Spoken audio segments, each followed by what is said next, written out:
Welcome to the Las Vegas Review-Journal Judicial Primary Debates. Here's your host, Steve Sebelius. Welcome to the Review-Journal's Judicial Debate. We're talking with candidates for Family Court Department A. Tonight's debate.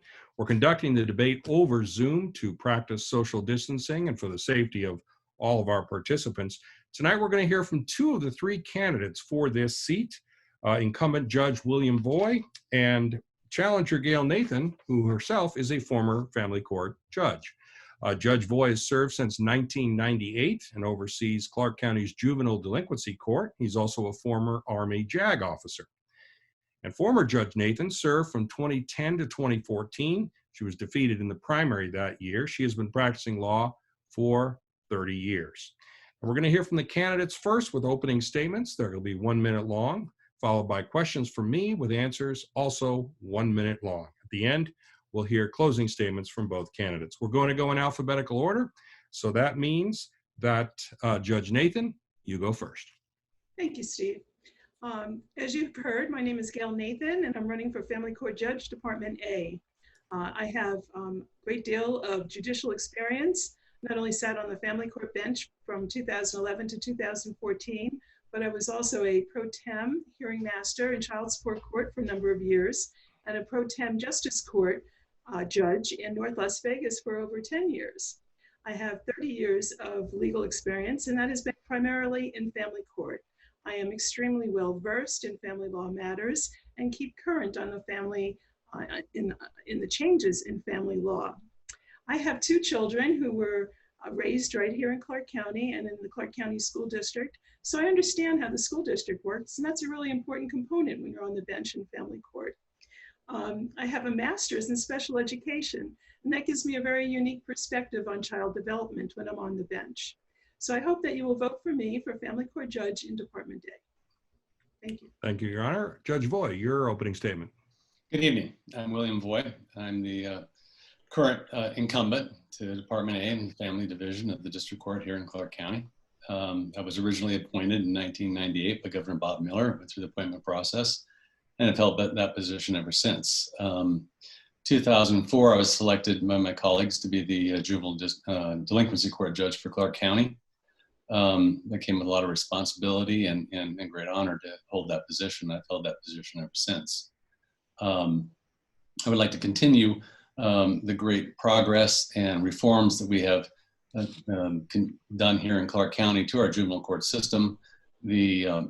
Unfortunately, given the current challenges that we face today, even more so now, the budget cuts that are going to occur and the issues that are going to occur within the next 6 months to 18 months are going to dramatically influence how we do business and how we deal with our juvenile delinquents and public safety and what's best for our community.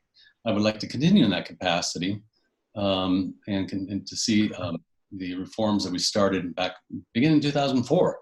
Some of those reforms are just becoming best practices here in Clark County and throughout. Sorry to interrupt, Judge Voy, but that's time on that question. We're going to go to our first question now, and this will go to Judge Nathan. In 2013, you led the bench in preemptory challenges. These are challenges filed by attorneys who want to take a case out of your court, and you received a 48% retention score in the Review-Journal's judicial survey. What do you think those things say about your ability to do the job as a family court judge? Well, let's talk about those peremptory challenges, because your statement is somewhat misinformed. Those peremptory challenges were not all attorneys. I would say perhaps 80% of them were pro per litigants, Steve. And those peremptory challenges were generated by a paralegal who I exposed for promoting domestic violence well over 10 years ago. You may even recall he was on a couple of TV shows with me. We were debating the issue of his promoting domestic violence to the people who he generated pleadings for. And even the RJ ran an article or two about him. And since that time, he has done whatever he can do to kind of dog my professional career.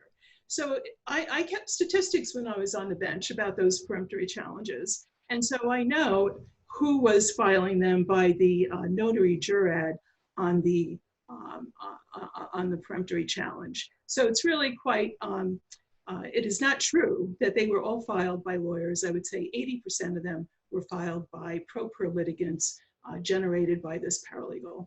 No, thank you, Your Honor. Judge Voy, your opinion on that, the preemptory challenges and the 48% retention score in the Review Journal's judicial survey of 2013. My opinion of it is what it is. I mean, the RJ poll's been running for many, many years now, and obviously that's something to take into consideration.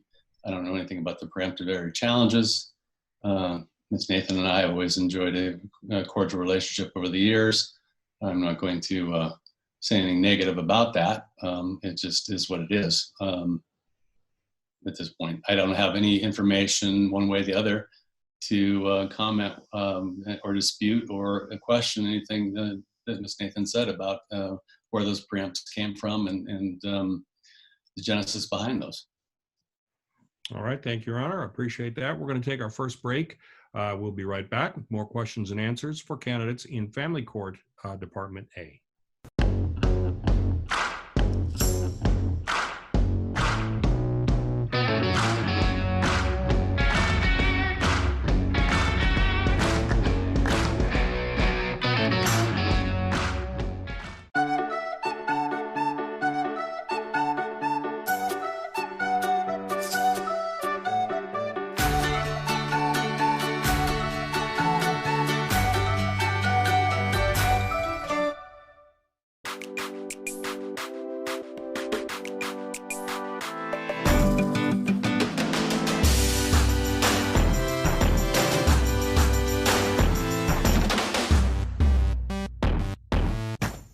Welcome back to the Review Journal's Judicial Debate. We're talking with candidates for Family Court Department A.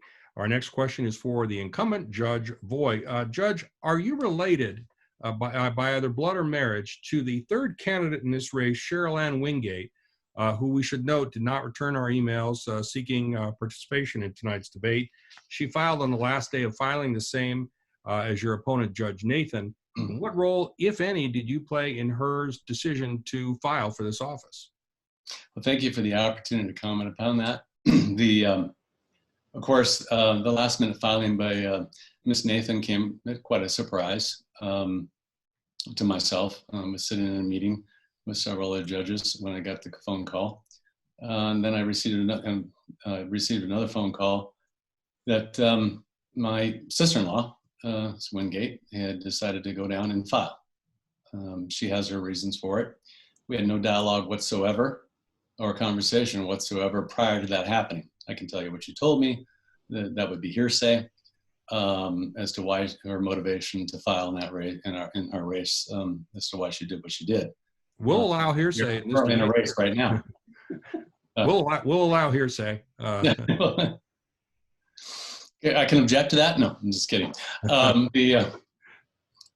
no, she stated that she was very upset and that she felt that there needed to be someone else in that race just in case something was to happen, words to that effect, and that she was very upset over the whole situation and was going down to file at the last minute.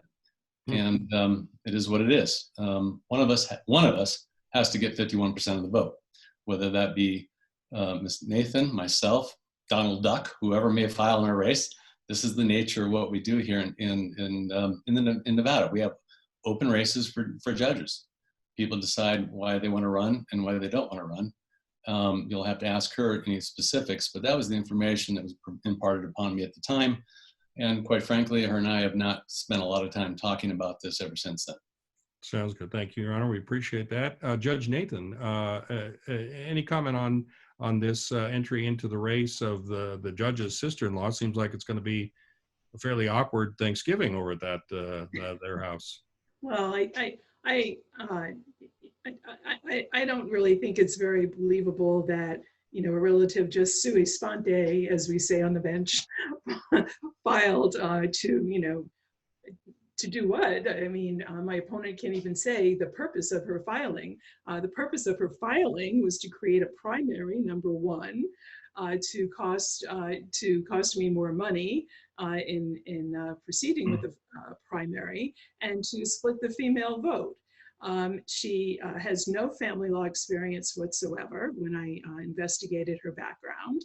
I've never met her. I'm sure she's a very nice lady, but I've never met her.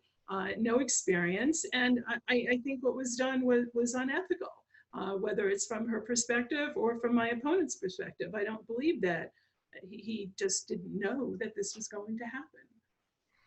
All right, thank you, ma'am. We appreciate it. Our next question goes to Judge Nathan. We were speaking earlier about the Review Journal's Judicial Survey of 2013. In that survey, you were rated as what the newspaper described as less than adequate in two key areas. That's making appropriate rulings and applying the law, the rules of evidence, and procedure. Should voters be concerned about those scores, acknowledging that they came in 2013 when they were rendered by the attorneys who appeared before you in court?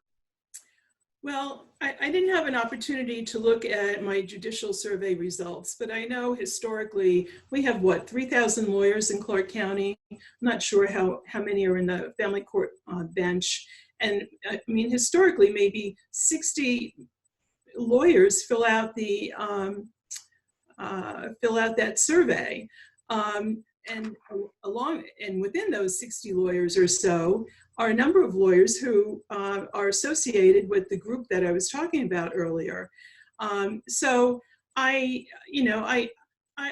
showed up for work every day.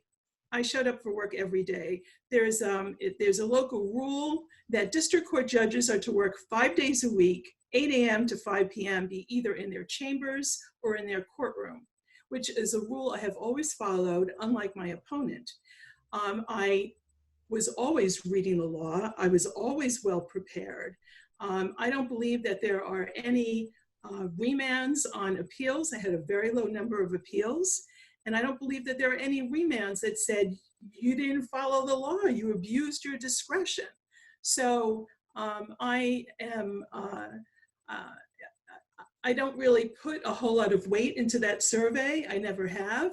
I would note that Clark County Bar Association disassociated themselves with that survey a number of years ago because they felt it was so unfair.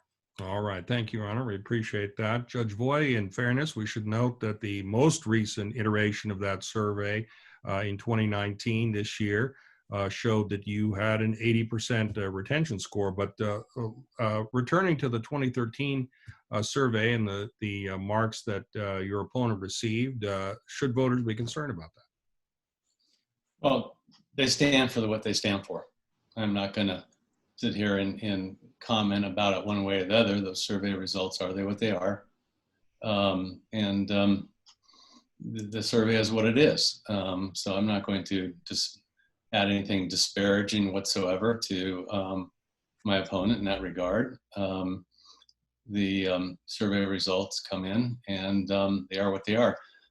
The one little hesitation I have with surveys, and I will agree with Ms. Nathan on this part, is that verification of those who respond to the survey is always been a problem in the survey. Is that when you have so many lawyers that the survey goes out to, they're supposed to have firsthand knowledge of what's going on in that courtroom and what the decisions of that judge are.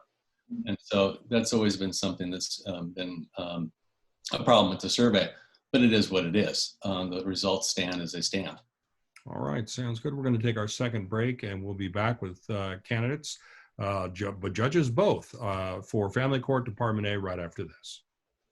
Alexa, play my flash briefing. Here's what's new in today's news. Stay in the loop of the latest information in the Las Vegas Valley with the Las Vegas Review Journal Flash Briefing. Every day, we will provide you with everything you need to know in news, business, weather, entertainment, and sports. Go to the Alexa app and search LVRJ News Briefing.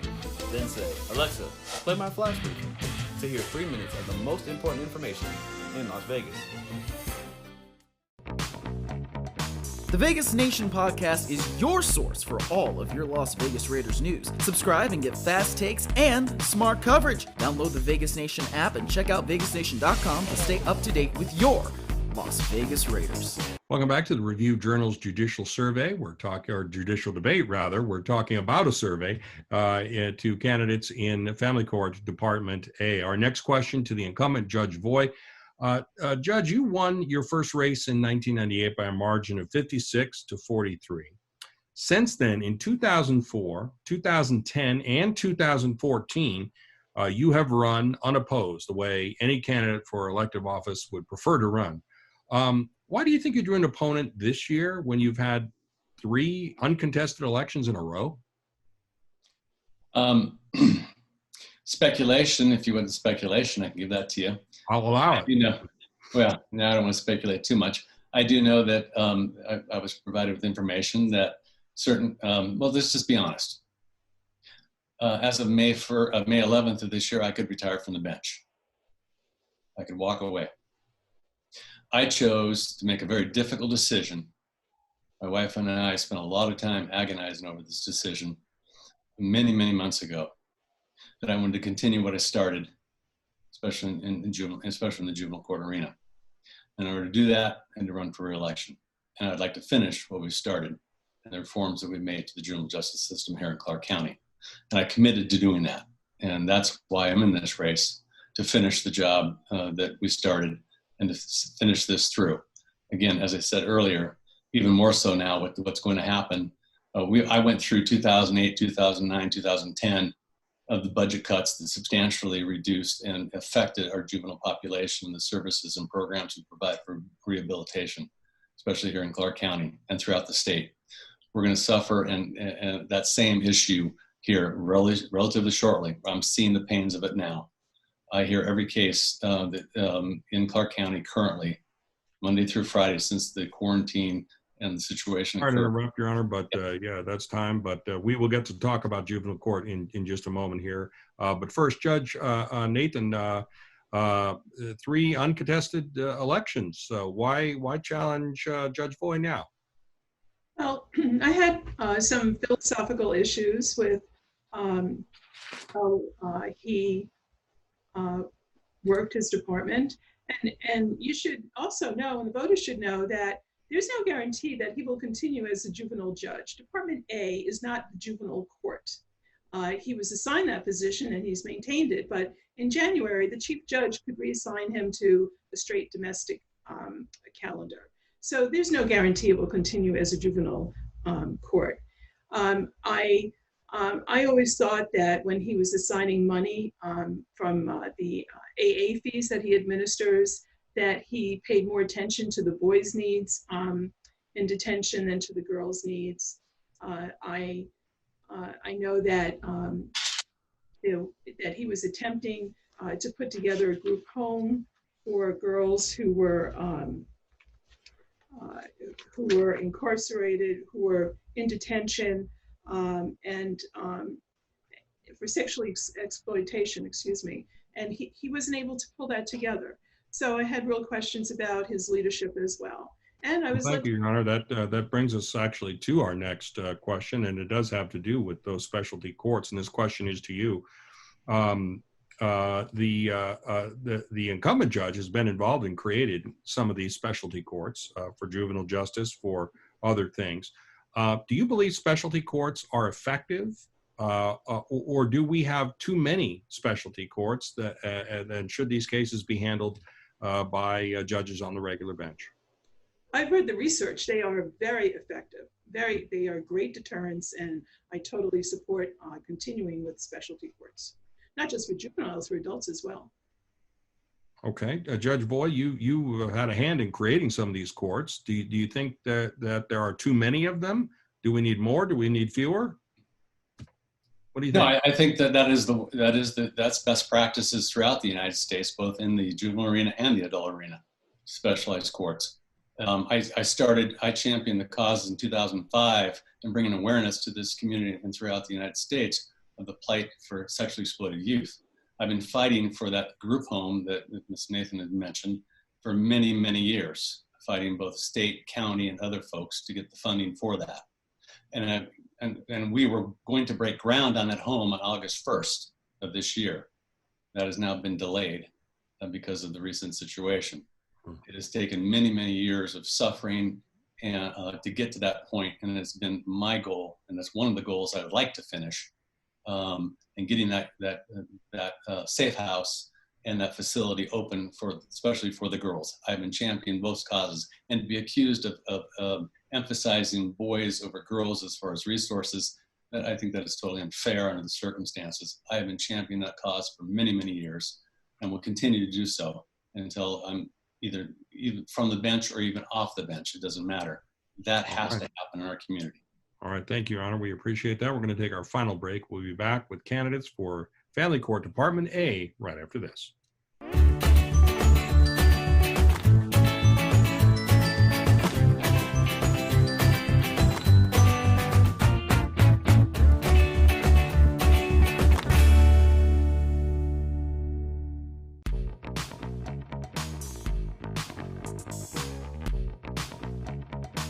For all your Raiders news, like us on Facebook, download the Vegas Nation app, and go to vegasnation.com.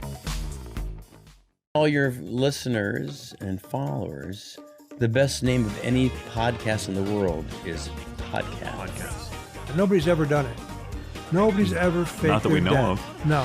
When you work with Prince, you got to get used to the fact that he changes musicians like underwear. You know, like Tom Brady. And Tom Brady, he's a quarterback in the Boston area. I'm not sure who you're talking about. Welcome back to the Review Journal's Judicial Debate. We're talking with candidates for Family Court Department A. We've come to the end of our debate.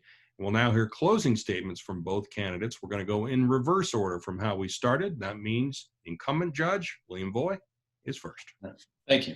I am, again, William Voy. I am your incumbent in Department A, Family Division of the District Court here in Clark County, Nevada. I've been serving the citizens here in Clark County in this capacity since 1998. I would like the privilege of continuing that service for the next 6 years. We've been many projects that we've talked about earlier that we'd like to finish, and I would like nothing more than to continue to serve the citizens of Clark County in Department A, Family Division. And for more information on my campaign, you can visit Judge Voy, WilliamVoy.com. That's JudgeWilliamVoy.com. And I appreciate your vote here next month. Thank you so much for the opportunity. Thank you, Your Honor. We appreciate your time and for appearing here tonight. Judge Nathan, your closing statement. Thank you, Steve.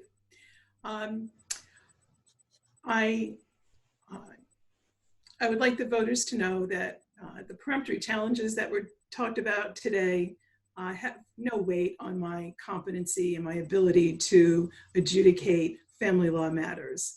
The survey from 2013, again, minuscule amount of lawyers judging me and should have no weight here. I have been practicing for 30 years. I am more than competent to sit and adjudicate these family law matters. I look forward to it. I look forward to serving the community, and I will follow the law. I will show up 5 days a week and sit on the bench and hear your cases, and I will give you due process, and I will do all the things that you will expect a family court judge to do. And I will ask for you to vote for me, Gayle Nathan, for Family Court Judge, Department A. Thank you so much. Thank you, Your Honor. We appreciate it. And thank you for watching the Review Journal's Judicial Debate for Family Court Department A. You can stay up to date with all the 2020 political news, judicial and partisan races as well on our website at reviewjournal.com or on our free mobile app. For the Las Vegas Review Journal, I'm Steve Sebelius. Thanks for watching.